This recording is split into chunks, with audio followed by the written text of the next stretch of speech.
મિત્રો, રસ્તા પરના ખાડા કેટલા જીવલેણ સાબિત થઈ શકે છે એ સુરતના અમરોલીમાં બનેલી આ હૃદય કંપાવી નાખે તેવી ઘટના આપણને આંખો ખોલાવી દે છે. સીસીટીવીમાં બધું સ્પષ્ટ છે, છતાં તંત્ર આંખો મીચીને બેઠું છે.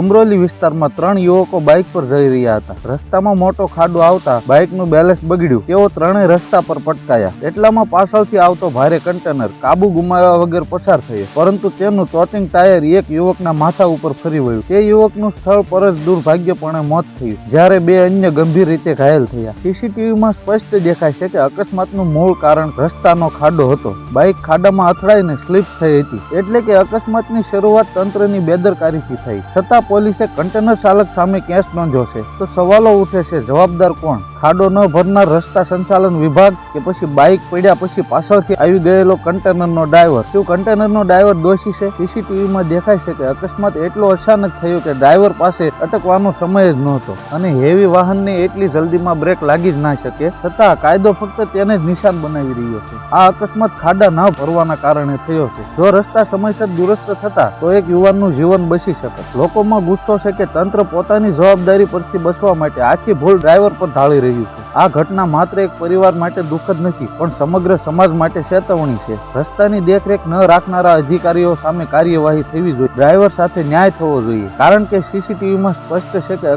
અકસ્માતનું કારણ ખાડો હતો, અને ભવિષ્યમાં આવી ઘટનાઓ ટાળવા તંત્રને તાત્કાલિક ખાડાના સમારકામ કરવા પડશે. એક નિર્દોષ યુવકનું જીવન ખાડામાં સમાઈ ગયું, પરંતુ હજુ સવાલ એ છે કે જવાબદારી કોણ લેશે? રસ્તાઓ પર સલામતી માટે જવાબદાર તંત્ર ક્યારે જાગશે? અને શું કાયદો સાચા દોષીને પકડીને ન્યાય અપાવશે, કે પછી સીસીટીવીના સ્પષ્ટ પુરાવા હોવા છતાં દોષીની જગ્યાએ ભોગ બનનારને જ કસૂરવાર ઠેરવવામાં આવશે? સુરત અમરોલીની આ ઘટના આપણને ચેતવણી આપે છે. ખાડા માત્ર તકલીફ નથી, જાન લેવા પણ. અનેક જગ્યાઓ પર ખાડાના કારણે અકસ્માત થતા રહે છે, છતાં પણ તંત્રને એ ધ્યાનમાં આવતું નથી. હવે સમય આવી ગયો છે કે તંત્ર જવાબદારી સ્વીકારીને કડક પગલાં ભરે.